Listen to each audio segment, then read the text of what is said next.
Tonight's lecture will be performed by Lenitra Berger. Lenitra Berger is an art historian, and she's currently Senior Director of Fellowships and Affiliate Faculty in the History of Art and Art History Department at George Mason University. Her research focuses on art and social activism and the African and Jewish diasporas. Lenitra Berger designed and led a study abroad course called Monuments, Museums, and Memory in South Africa in 2018. She's also a specialist of Irma Stern, of course, and she's the editor of a forthcoming book, Social Justice and International Education, Research, Practice, Perspective, published by NFSA. And I shall also mention, because it's of course of greater interest for tonight's lecture, that she's got an upcoming monograph on Irma Stern called Irma Stern and the Racial Paradoxe of South African Modern Art, Audaces of Color, and it will be published in 2020 by Bloomsbury.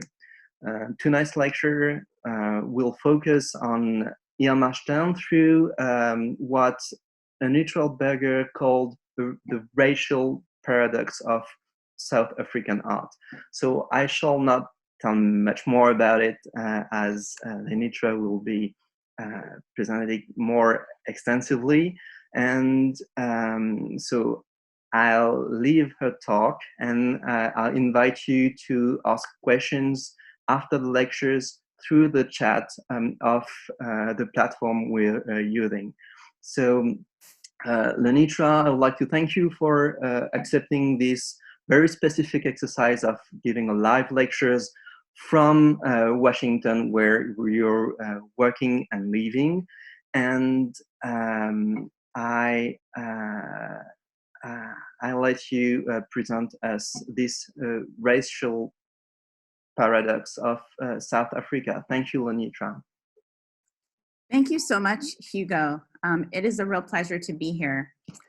Good morning and good afternoon to everyone in Europe and other parts of the world.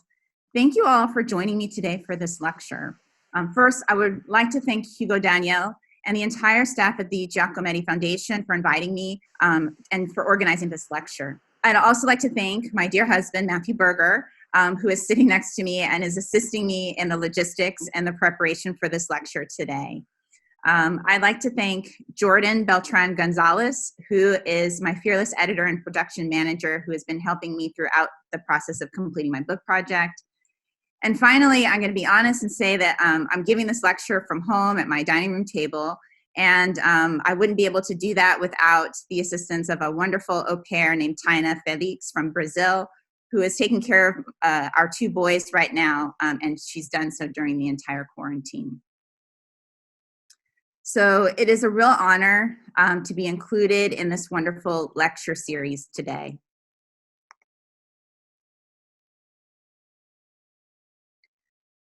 Can an artist both contribute to and work to counteract a social movement? This is one of the primary questions that I've wrestled with in studying German-Jewish artist Irma Stern. Sorry, I should say German-Jewish South African artist Irma Stern. As one of South Africa's most well-established modern artists, Stern lived a life of privilege. She had the opportunity to study painting with expressionists in Germany as a young woman. She vacationed on the eastern Natal coast of South Africa, where she painted Black women. And she traveled the world for most of her life. Driven by an interest in women of color, particularly Black South African women, Stern's artistic success hinged on her ability to depict these women on canvas. Yet, despite having close contact with them, she still believed in their social inferiority, and her views and beliefs were shared by the apartheid regime that took over South Africa in 1948. In the last 20 years of her life, Stern both profited financially from her prolific work and was supported by the apartheid government. Yet her deep connections within the South African Jewish community put her in contact with some of the most outspoken anti-apartheid activists, even as she remained separate from that movement. This talk is based on my forthcoming book with Bloomsbury Press called Irma Stern and the Racial Paradoxe of South African Modern Art, Audaces of Color. The book is based on my years of research on Irma Stern in Cape Town and Berlin, as well as interviews that I've done with some young contemporary Black South African artists about how Stern has influenced their work. In the book and in this talk today, I'm arguing that Stern created a quote-unquote racial paradox in South African modern art. Stern's images of Black South Africans, in particular women, conflicted with her own prejudiced opinions on race. Compared with her mostly male artistic compatriots in Europe, whose interactions with Africa were primarily confined to African sculpture and ethnographic museums, Stern connected directly with her Black South African female sitters. For Stern, Black African bodies were central to her conception of modern art in South Africa, even though she strongly believed in maintaining what she called a quote-unquote color bar, or some form of racial segregation. Despite these contradictions, the artistic value of Stern's work was widely recognized, and she managed to influence artists and thinkers as far as the United States, where her approach to painting Black women inspired American intellectuals to consider new possibilities in developing race consciousness in art. My goal for today's talk is to introduce you to Irma Stern as an artist and a person in all of her artistic, political, and social complexities. I will weave relevant aspects of her biography into the discussion of her artistic and social influences and give examples of her work that illustrate the racial paradox. Finally, I will discuss why an artist like Irma Stern is important to understand right now during a global pandemic. Stern died in 1966 at age 71, and she began painting at an early age. So the breadth of her work includes paintings, drawings, lithographs, illustrated books, and ceramics, which is too vast to cover in one lecture. So today I'm going to focus on her paintings and her works on paper. Most people in South Africa, outside of South Africa, including most art historians outside of South Africa, have never heard of Irma Stern. But within South Africa, Stern is one of the country's most famous modern artists. There is, however, a sharp racial divide over her work. Depending on what city or neighborhood you're in, South Africans will have vastly different opinions of Stern, often based on their race. She's a polarizing figure because some white South Africans view her work as a revelation, whereas many Black South Africans view it as exploitation. Stern's life and work are characterized by this racial paradox.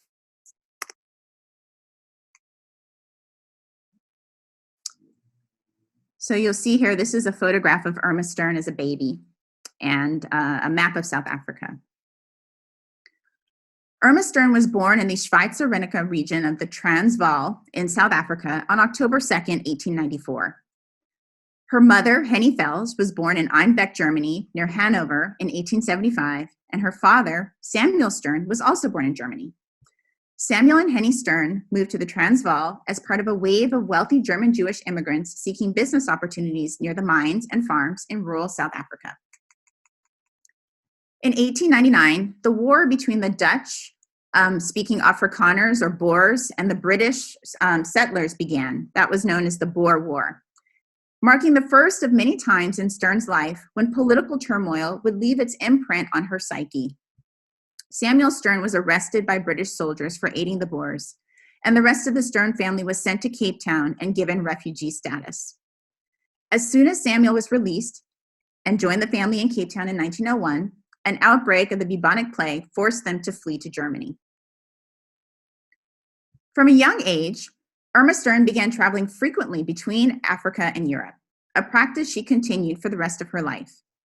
In 1910, the Stern family moved to Germany again from South Africa. They settled into an apartment on Berlin's most fashionable boulevard, the Kurfürstendamm, in the Charlottenburg neighborhood. Berlin, by then a bustling metropolis, served as a European center for fashion, politics, and culture. For 16-year-old Irma, moreover, Berlin was the polar opposite of conservative Cape Town. It was youthful, vibrant, cultured, and edgy. Because of their commercial success and family fortune, Samuel and Henny Stern could afford to expose Irma and her brother, Rudy, to a life that few in Germany or South Africa could imagine. The Sterns provided Irma with the educational advantages to succeed as an artist, such as exposure to cultural excursions, access to books, and entrance into German high society. By 1912, Stern found herself fully immersed in the nuances of Germany's culture. She read widely and regularly attended music concerts in the theater. Stern's diaries provide a detailed picture of a young girl who was intellectually curious and eager to learn about other cultures beyond Western Europe. As a young woman, she demonstrated the capacity to expose herself to new ideas and ways of thinking. The list of books she read during her youth is astounding. The list numbers more than a dozen pages long and includes literature from Germany, Britain, the United States, Russia, and South Africa, among other places. The eclectic listing of titles ranged from Oscar Wilde's The Importance of Being Earnest to Lao Tzu's Tao Te Ching. Russian author Fyodor Dostoevsky appears several times. Titles from South Africa, such as Olive Schreiner's novel Story of an African Farm, are also listed. In addition, Stern kept a theater list in her journal describing the operas and plays she attended at Berlin's top venues, such as the Deutsches Theater and the Künstlertheater. She listened to Richard Wagner, Johann Sebastian Bach, and other composers. Stern's study in Germany coincided with the emergence of Expressionism, giving her the opportunity to interact with artists who were critically engaging with politics in their artwork. Through her relationship with German artists such as Max Pechstein and her immersion in the German cultural environment that nurtured its beginnings, Expressionism made the most significant and long-lasting impact on Stern's artistic career by influencing her stylistic approach and her understanding of the relationship between an artist and society. Stern's global mindset was further developed by the onset of World War I, the first major 20th century political event that would reshape the world order. World War I's devastation created an international political and social vacuum that left an impression on Stern and an entire generation of artists who struggled to describe their frustrations in visual terms. Stern bore witness to the social and political upheaval around her, noting the war's effect on Germans' daily lives. At Christmas time in 1914, she wrote in her diary in somewhat hyperbolic terms, quote, "And Christmas trees are fragrant in the streets. The rushing warm blood is steaming. I see wasted lives, thousands, millions of men. And are we to wait here and celebrate Christmas, this feast of peace, while everything is running with blood among those staring dead eyes? Every festive light reminds one of the broken hearts of women, of bitter, innumerable tears shed by children, of disappointed hopes, of all this horror of the war," end quote. Stern spent time with German soldiers who were recuperating from war injuries, painting with them and entertaining them. Her interactions with people, especially young people, raised her awareness of the war's impact on German society. In 1916, while still a student at the Weimar Academy, Stern painted her own response to the war in an oil painting she called Das ewige Kind, the eternal child. This painting marked a turning point in her understanding the relationship between art and society. After seeing a gaunt young girl riding on a tram, Stern decided to paint her.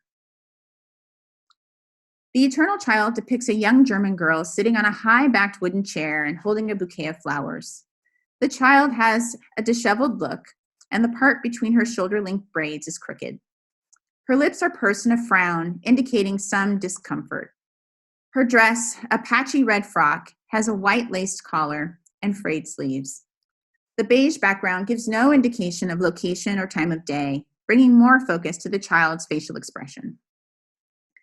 The Eternal Child conveys Stern's desire to understand the wartime plight of German youth. As an upper-middle-class family visiting from South Africa, the Sterns remained insulated from many of the hardships faced by lower-class Germans who were forced to participate in combat. But they were not isolated from the tens of thousands of grief-stricken families mourning lost children. Throughout the country, the war's violence had permanently altered citizens' view of their role in German society, particularly young people. Observing severely wounded veterans and starving children heightened her political awareness and made her more attuned to social issues in general. Years later, she reflected on her decision to paint the child, stating, quote, I shuddered and awoke to my own generation, end quote. Stern's Eternal Child was her first serious painting that demonstrated artistic vision and social consciousness, helping her understand how to shape her female subjects from a female artist's perspective. The work attracted the attention of expressionist artist and political activist Max Pechstein, who would become Stern's primary expressionist mentor in Germany. Pechstein was one of the most prolific expressionist artists. He worked across media in drawings, lithography, painting, and woodcuts, in addition to his political work creating posters for socialist causes. Over several decades, Stern and Pechstein developed a deep bond characterized not only by an interest in painting, but also by a shared curiosity about cultures outside of Europe. Stern brought her South African childhood experiences to the relationship. Pechstein had recently returned from living in Palau, the German colony in the South Pacific. In their letters and through the stylistic similarities in their work, it is evident that Stern and Pechstein were bound by a mutual desire to be innovative as artists while illustrating an understanding of the world outside of Europe. By her own account, Stern met Pechstein in 1916 or 1917 through her mother's friend. She described her initial encounter with Pechstein, quote, I showed Mr. Pechstein some of my drawings and paintings to hear his opinion. To my great joy, he liked them all. The next day, he visited my studio. He spent the entire afternoon looking at my work, and when he left, it was as if we had known each other for years. Such good friends we had become, end quote. Pechstein, who was 13 years older than Stern, was born in Zwickau in Germany, and he attended the Dresden Kunstgewerbeschule, where he studied decorative arts. His early work was steeped in medieval and Gothic aesthetics, as well as in the Jugendstil movement. Pechstein joined the expressionist art group Die Brücke in 1906, and in 1907 he went to Paris, where he discovered that he was inspired by French artists Henri Matisse and the Fauves and their use of bright colors. Pechstein had viewed African and Oceanic sculpture in the Ethnographic Museum in Dresden and was interested in using African sculptural techniques of abstraction in his own work, and you can see that in the far right slide. Building on his curiosity about non-Western cultures, Pechstein and his wife Lotte moved to the German colony of Palau in 1914 to observe its people and paint its tropical landscape. Pechstein's art dealer, Wolfgang Gerlit, the owner of the gallery Fritz Gerlit, agreed to finance the trip if Pechstein gave him exclusive rights to exhibit his Palau work. Pechstein intended to stay for an extended period, but the outbreak of World War I forced them to return after 1 year. Like French post-impressionist artist Paul Gauguin, who spent time living in the French colony of Tahiti, Pechstein had become immersed in his South Seas lifestyle. His abrupt return to Europe affected him deeply. And in a letter to Stern years later, Pechstein described his premature departure from Palau as being, quote, like Adam banned from paradise, end quote. Pechstein influenced Stern both stylistically and professionally, offering guidance on technique and choice of subjects. He introduced Stern to Wolfgang Gerlit, who later became Stern's gallery dealer and commissioned her to complete several sets of lithographs as well. In mentoring Stern, Pechstein found a kindred spirit who was interested in the artistic exploration of similar themes, such as Africa and idyllic landscapes. Like the other expressionists, Pechstein did not seek to imitate nature in his work. Rather, he viewed his paintings as interpretations of nature's emotional effects on himself. He tried to instill this view in Stern as well. Their letter exchange included discussions of their work, words of encouragement, and painting suggestions. For example, Pechstein urged Stern to follow her own desires and instincts when painting. Quote, you are equipped with your own language and have your own things to say, end quote, he wrote to Stern on July 19, 1917. The relationship was mutually beneficial. Stern was Pechstein's connection to Africa, and Pechstein kept Stern connected to modernist innovations in Europe.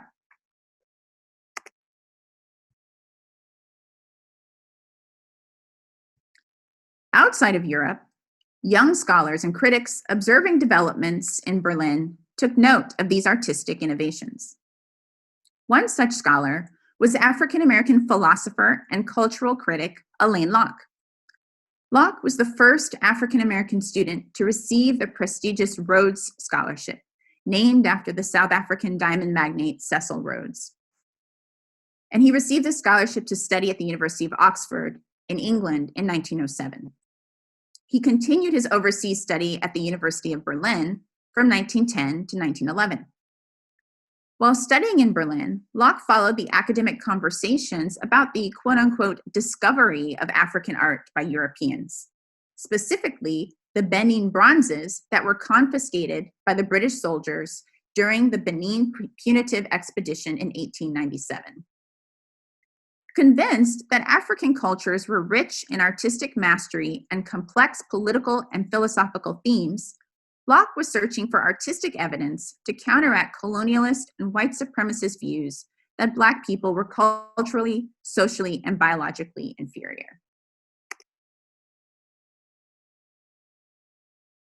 After following the work of Austrian scholar Felix von Luschen on the Benin bronzes, Locke discovered several innovative German artists who embraced African sculpture or used Black people as subjects for their work. As a result, he forged strong partnerships with German artists, such as Munich-based Winold Reiss. And he drew heavily from German philosophers in his efforts to convince Black artists in the United States to adopt a new and bold artistic paradigm. In 1925, Locke published his seminal study, The New Negro, a critical anthology of Black artists, poets, writers, musicians, and scholars who declared their autonomy from the dominant narrative in American society that depicted Blacks as culturally, politically, and intellectually unsophisticated. In his own essay for the anthology, The Legacy of the Ancestral Arts, Locke describes African art's ability to empower Black artists and shape modernist aesthetics. He discusses how European artists have been incorporating African sculptural elements and Black bodies in their work to great acclaim on the continent. In his own attempts to encourage young Black artists in the United States to rise above racism and segregation, Locke saw potential in Irma Stern, the only woman whom he mentioned among other German artists who also worked to transform the way the Black body and African identity were depicted in modern European art. And he says, quote, Max Pechstein, Elaine, he calls her Elaine Stern, von Ruckerteschel, all these artists have looked upon the African scene and the African countenance and discovered there a beauty that calls for a distinctive idiom of both color and form. The Negro physiognomy must be freshly and objectively conceived on its own patterns if it is ever to be seriously and importantly interpreted, end quote. In other words, Locke wanted Black artists to fight against American stereotypes and embrace Blackness as an aesthetic asset in a similar way as he perceived German artists treating Black subjects. And he believed that Stern's depictions of Black people were instrumental in this endeavor. Although it is still unclear how Locke encountered Stern's work, he likely viewed some of her paintings or prints through an exhibition organized by Wolfgang Gurlitt in Berlin. Stern moved back to Cape Town in 1920 to establish herself as an artist in South Africa. Emboldened by her work with Max Pechstein and the Gallery Fritz Gurlitt in Berlin, Stern continued to pursue Black people as subjects that she could paint in the expressionist style. Cape Town was the nexus for slavery, capitalism, and colonialism in Southern Africa, and it was the ideal place to explore issues of race, gender, and religion from a modernist perspective. The city, however, was still a social backwater at this time. Artistic tastes were conservative, leaning towards staid landscapes, and artist groups were predominantly English-speaking and unwelcoming to women or Jewish people. In fact, Stern once described the city as, quote, like soda water that lost its fizz, end quote. Confronting this mindset, Stern began her career in Cape Town determined to find ways to develop her artistic vision of Africa through her work.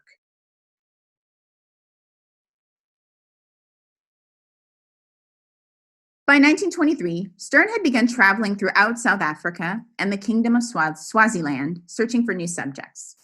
She packed her painting materials and headed east to Zululand and the Natal coast for several weeks, completing her first unpublished travel narrative, Das Umgebaba Buch. A 1923 Cape Argus article noted that about her trip that Stern was, quote, keenly interested in South African subjects and some time ago spent a few months living among the native tribes in Natal, end quote. During these visits, Stern was invited into Zulu communities where she established a rapport that allowed her to complete her paintings. At the time, these visits probably also provided her with a mental escape from the sexism and the exclusionary culture of the Cape Town art scene. In Zululand, she was not judged for being unmarried or for being a woman or for being a Jewish woman. Stern's paintings of Black South Africans are often characterized in a category called the South African, quote unquote, native study or the native type. Fraught with biased and Eurocentric political and cultural implications, native studies were drawings, sketchings, and paintings of Black Africans that focused on the physical features and traditional dress that differentiated ethnic groups. The images were primarily created for a white audience and used for the purpose of demonstrating power and dominance over the natural environment, including its indigenous inhabitants. While native studies are attributed to artists of many races, Black artists were often caught in a power struggle between artist and audience. Gerard Bengu, for example, who you see on my left, an untrained artist from the KwaZulu-Natal region, created studies of male and female sangomas, or traditional Zulu healers, that fit both the native study and the portrait genre. His work attracted the attention of collectors, doctors, and ethnographers, even as his white patrons deliberately prevented him from receiving formal art education, which they believed would, quote unquote, spoil his natural talent. The genre of the native study and its distinction from portraiture is laden with the colonial baggage of dominance and racial superiority. Bengu's watercolor and sepia portraits, for example, depict smiling Zulu people in traditional dress, looking directly at the viewer. The smiling sitters may play into the white audience's belief that Blacks were happy to be colonial subjects, but the smile could also symbolize a defiant unwillingness to relent to subjugation. The distinction between native studies and portraits illustrated how modernism had different meanings for Black and white artists. Black artists were considered more valuable when they painted Black life using artistic styles that highlighted their raw or untrained talent, as in Bengu's case, giving white viewers an unvarnished look into Black culture. White artists, on the other hand, were valued for using their artistic training to interpret and refine Black culture through their work, making it more palatable and arguably, quote unquote, safer for the audience to consume. Both Bengu and Stern, whose painting you see on my right, operated in a unique space between native studies and portraits, but racial differences caused the similarities to end there. Bengu interprets his Black subjects from an insider's perspective, with an intimate knowledge of Zulu culture and a respect for its traditions and social relationships. In the 20th century South African artistic context, however, Bengu's lack of art training, in addition to his race, cemented his status as a cultural outsider in the art world. In contrast, Stern's background allowed her access to education in Europe, and her art reflected the confluence of her South African upbringing with a white Eurocentric gaze. Even though her images of Blacks possess a greater level of specificity than traditional native types painted by other white artists, Stern did not typically record the names of her Black sitters, as she did with her portraits of Jewish and other white South Africans. As she forged new territory in how Blacks were portrayed from a white perspective, Stern still struggled to grant her sitters the full dignity associated with painting someone's portrait, despite believing that painting Black subjects was so innate to her artistic identity that she could not articulate her own motivations. When asked why she painted Black people in a 1926 interview for the Cape Argus, Stern replied, quote, "People have often said, why do you paint such a lot of native pictures? What do you see in them? These questions seem to me such strange ones," end quote.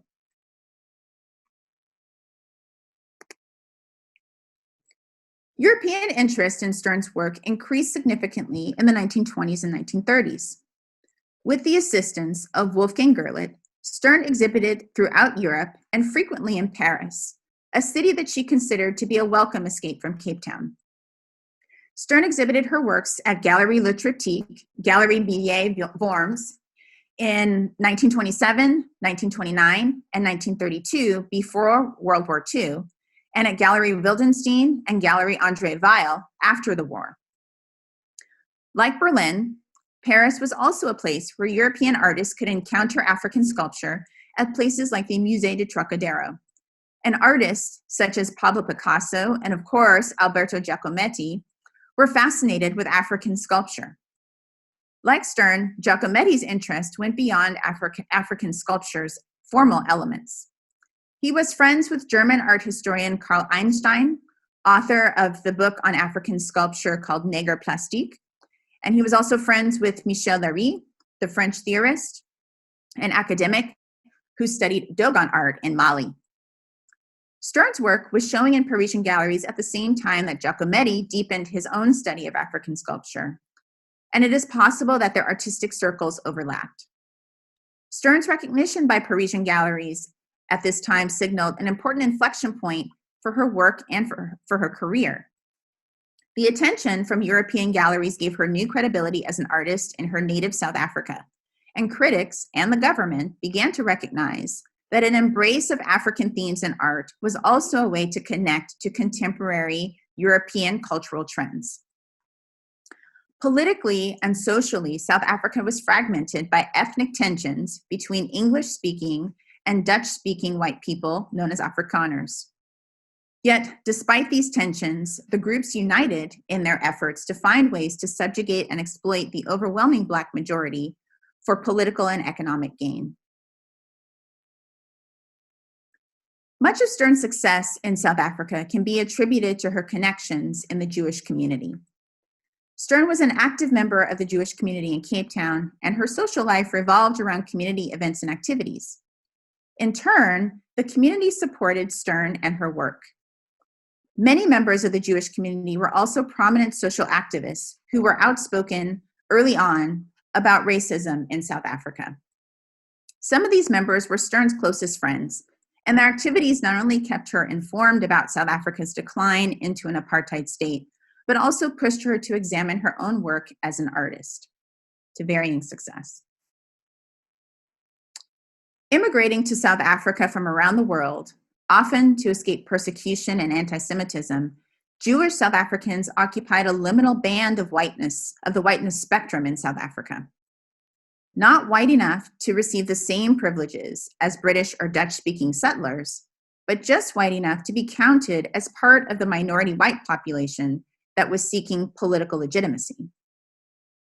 Jewish South Africans were acutely aware of this liminal status and its fragility, which caused intense internal debates in the community about the extent to which they should speak out against racial injustice.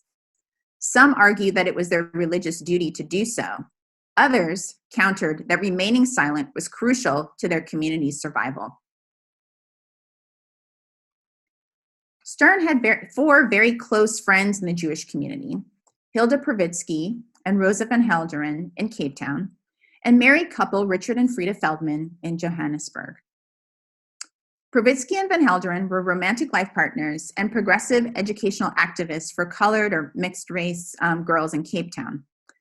Richard and Frida Feldman were well-established members of Johannesburg's Jewish community, where Richard was involved in politics and wrote prolifically about racial injustice and economic inequality. Pravitsky was also an art critic for Jewish newspapers such as the Zionist Record, and it was in these pages that she reviewed Stern's work and implored other Jewish artists to use their work to address social themes. Like Alain Locke's efforts to define a Black modernism in the United States, Pravitsky was also searching for the artistic and social qualities that defined Jewish art in South Africa. Stern's friend, Richard Feldman, immigrated from Lithuania to South Africa with his parents at age 13. Educated in Jewish schools in Johannesburg, Feldman eventually became a leading member of the South African Labour Party and a strong advocate for maintaining ties to Yiddish language and culture in South Africa. Throughout his life, Feldman was concerned with the deterioration of race relations in South Africa, especially in the mining areas. He devoted his career and his personal pursuits to projects that confronted racial and social inequality, and his written critiques analyzed political issues in a way that few other South African critics were willing to explore. Feldman was instrumental in shaping the social criticism of Stern's work early in her career, commenting frequently about Stern's role in changing the direction of modern South African art. Like Perwitzky, Feldman also wrote for the Zionist Record. Feldman's 1926 review for the publication is one of the first to describe Stern's fusion of modernist techniques with Black people as artistic subjects. And he described these qualities as those of, quote unquote, an essentially South African artist, writing that Stern was, quote, the first artist to use the soul of Africa's Black children, end quote. Feldman was a proponent of incorporating social themes into South African art and would serve as Stern's moral compass on race relations for most of her life. In the Zionist Record, for example, he wrote, quote, art cannot be based merely on sentimental idols. It must reflect our life. When our times are stormy, the art of the day reflects the storm. Some succeed to portray the coming calm after the storm, others the peace before. But these are few in number and recognized in their own time, end quote.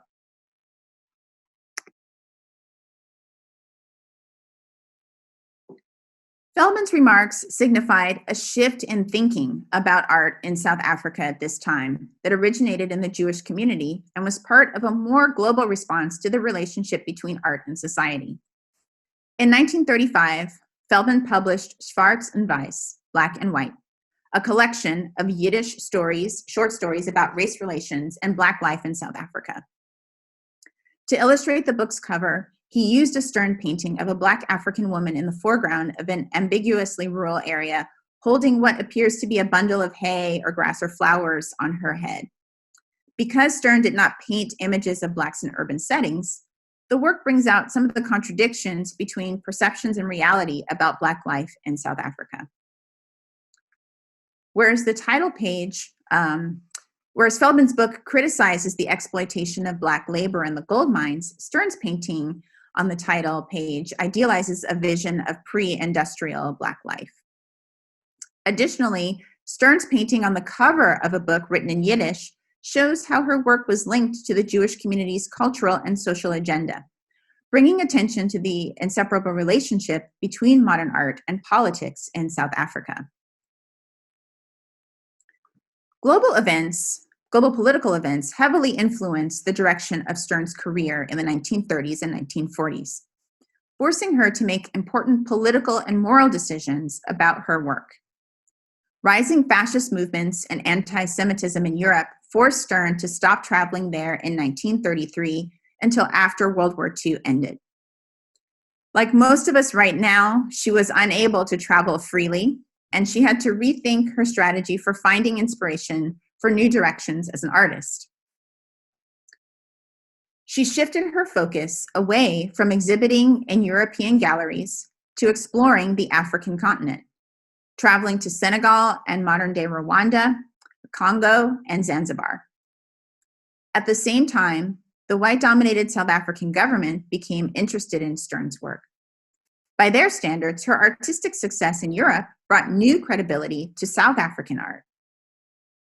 In 1935, the South African government made the first of many purchases of Stern's work, a painting called Red Camellias, for its embassy in Washington, D.C. Travel anywhere was mostly unaffordable, even for most white South Africans. But encouraged and supported by the South African government, Stern traveled extensively within Africa. A trip to Dakar was formative in her understanding of her own social position and her views of Black people in general. During her 1938 visit to Senegal, a former French colony, Stern noted that the country was more racially integrated than South Africa. She was deeply troubled by her observations of Senegalese society, Stern openly disapproved of the degree of racial integration that she saw in Dakar. In her statements to the press, for example, Stern noted an incident in which she witnessed a Black man using the same public restroom as a white man, as an example of the type of racial mixing she deplored. She was angered by the quote-unquote absence of a color bar in Dakar, stating to the Cape Times on March 3rd, 1938, quote, "Every person in Cape Town who talks about the color bar should go to Dakar for a month. That would make them sit up," end quote. To Stern, Dakar's racially integrated society made the city, quote, "the most beautiful place in the world and the most evil," end quote, especially compared with South Africa, which was a segregated nation well before apartheid.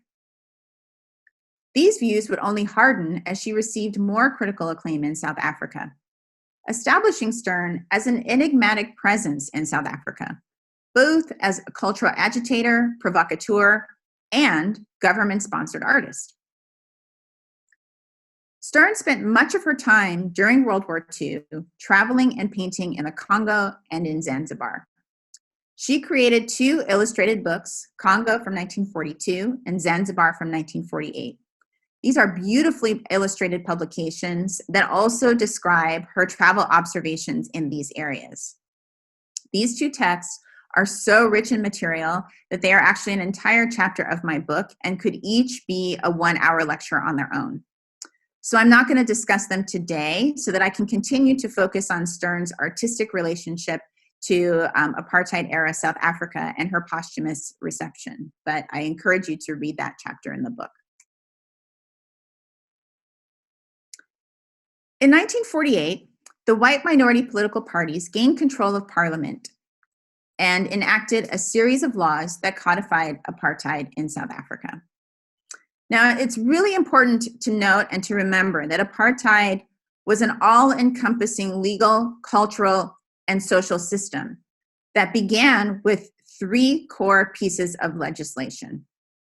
The legislation restricted Black South Africans' access to jobs, housing, educational opportunities, and it limited interracial contact.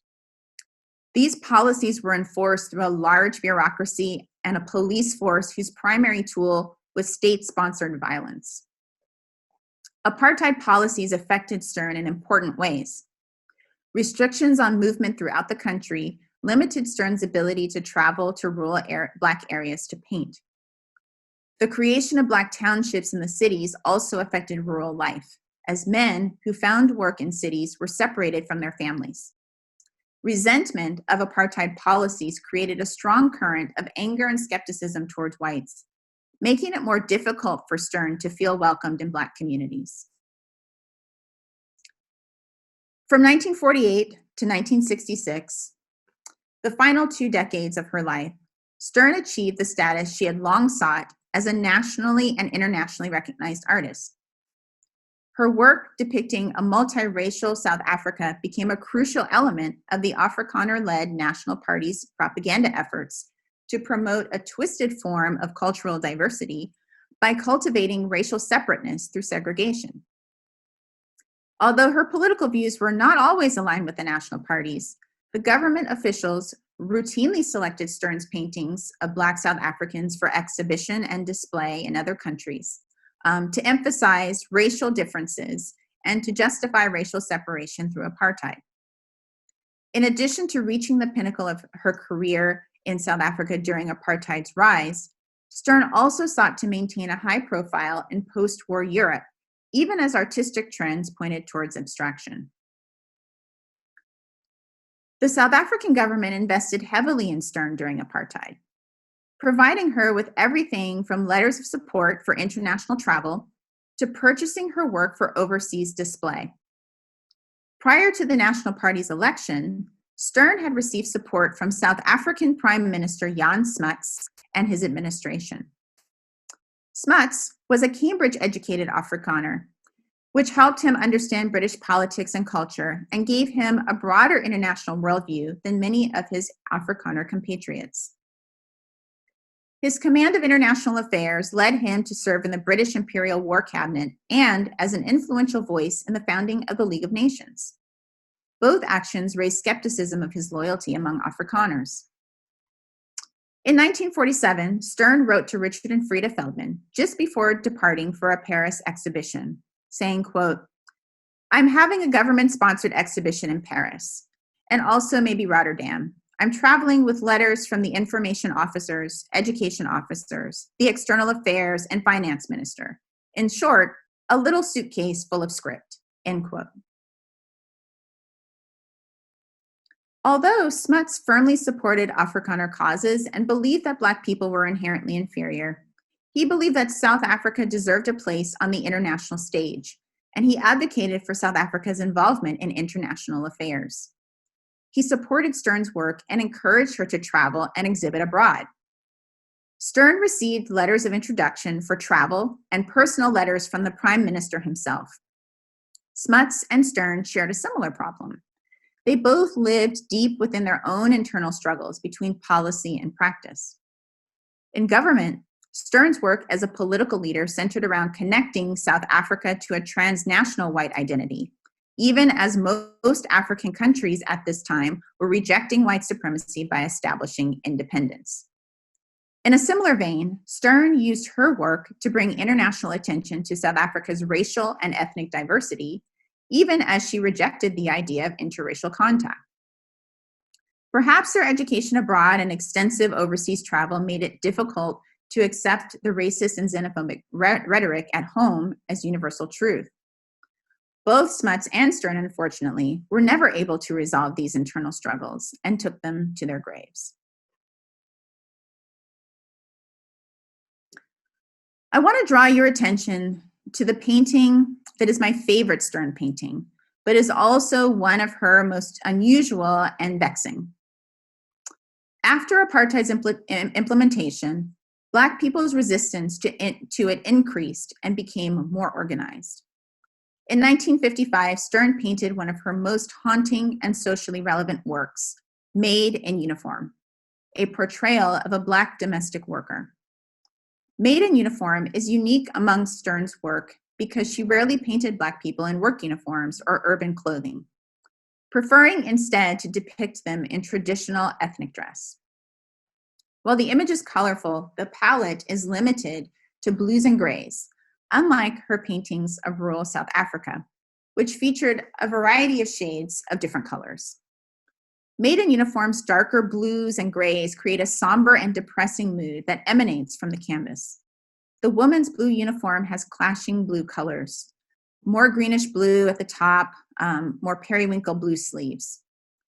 The walls in the background are a drab color, as is the window. The woman has a defiant expression and is intentionally looking away from the viewer as though she has been forced to sit for the painting. Although many of Stern's sitters do not directly look at the viewer, no others are doing so in such an audacious manner while wearing a servant's uniform. Maid in Uniform provides an opening to discuss Black domestic workers' social status in South Africa at this time. The maid's expression draws the viewer into the complex relationships between Black and white South African women and the challenges women face in forming interracial feminist coalitions. In the apartheid-era South African domestic sphere, Black women maintained white households by cooking, cleaning, and raising the children, while white women socialized and entertained thanks to minimal roles in child rearing and housework. In contrast, Black women were often poorly compensated as domestics. They worked inhumane hours and had very little time for their own families. Although Stern did not have any children herself, many of her friends did, and she would have understood the dynamics of this role very well. Whether Stern overtly stated it or not, the act of painting a defiant female servant in 1955 was political and social commentary. Economic and social inequality had reached a breaking point in South Africa. By 1955, Blacks were frustrated with the failure of the ANC's 1952 defiance campaign, which challenged the country's past laws. In response, the apartheid government had introduced even more punitive legislation that further restricted Black people's movements. 1 year later, thousands of Black women marched upon the Capitol buildings in Pretoria, demanding an end to past laws and apartheid. Made in Uniform illustrates the growing anger and resentment towards apartheid's daily indignities that the anti-apartheid leaders were harnessing into a strong resistance movement. The woman's crossed arms and angry stare are piercing. She does not appear to be a willing sitter for the painting and is preoccupied with something much more important. Made in Uniform is one of only a few examples of Stern painting a contemporary social subject during the apartheid era. Although her white patrons at the time may not have detected any political significance in the painting, it is nearly impossible to view the painting today without recognizing the broader social context in which it was created. Stern had spent more time with Black women in rural communities than the average white South African, but she simultaneously did not speak out against their poor treatment. Stern's use of Black female subjects to advance her career reflects some of the tensions between Black and white women that persist in the post-apartheid era.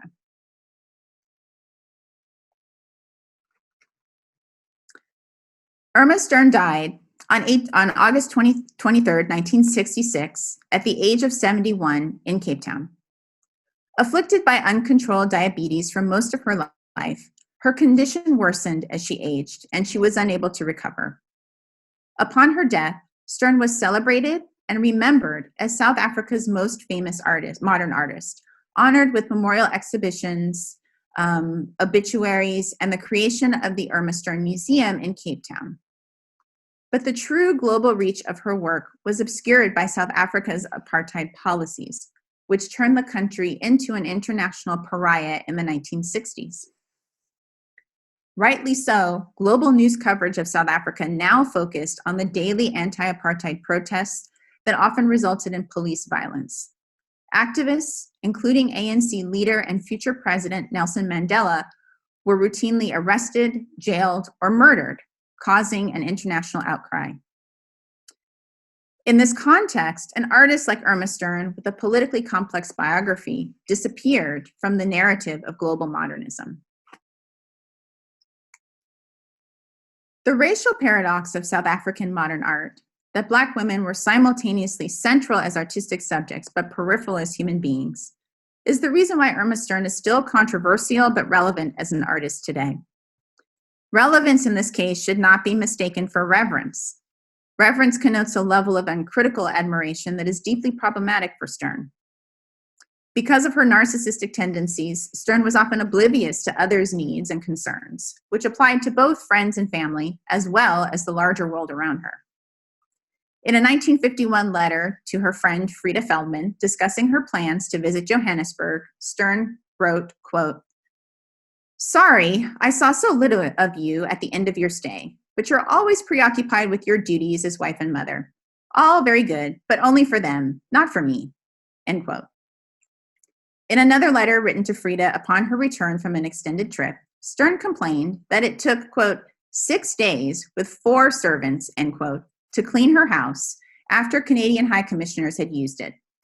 She went on to express her growing disdain for life in South Africa, saying, quote, "I must say, life in Africa may have its charms for Zulus, but I am quite sure not for me," end quote. While she was a gifted artist with a strong vision of what South African art should be, that vision was predicated on racial segregation and exploitation. Stern's work now fits squarely within the global conversation of race consciousness in art, particularly as she became more deeply embedded in the South African art world, where race was both a subtle and obvious theme for many artists. In analyzing her art, audacities of color both abound visually and socially. At various times in her life, she was a cultural and political insider and an outsider. And for a white South African artist who enjoyed her skin color's privileges, she painted images of Black women that both foreshadowed apartheid's onset and revealed its untenable principles. For these reasons, Stern has earned her place in the historical narrative. But we must also remember the hundreds of South African artists like George Bengu, who, because of their race, were not afforded the same social and artistic opportunities. Our duty as art historians and art patrons alike is to give these artists the same scholarly attention, historical context, and appreciation that they deserve.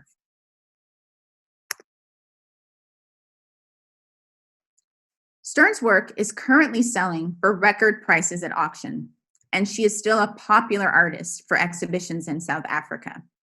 But many Black South African art historians and curators are working to shift the narrative to reflect the contributions of overlooked and undersupported Black artists. Given South Africa's racist treatment of Black artists, I support this work and believe it is a step towards a reimagined art history in South Africa and globally. We live in a period where the existence of artistic and literary canons are rightly questioned.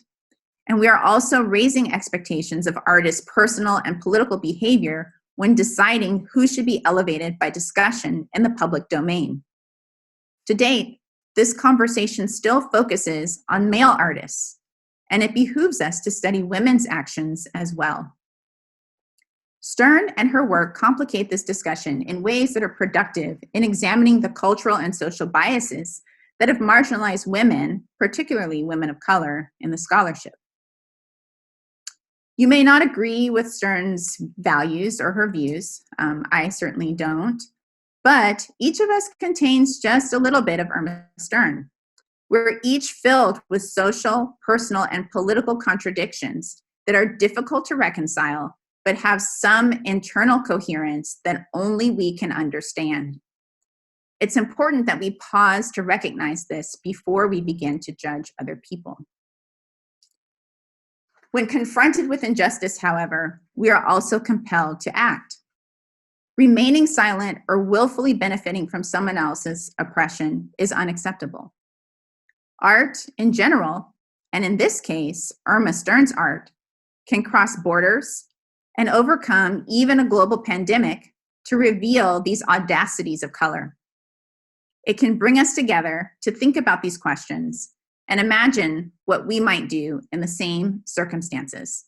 Thank you.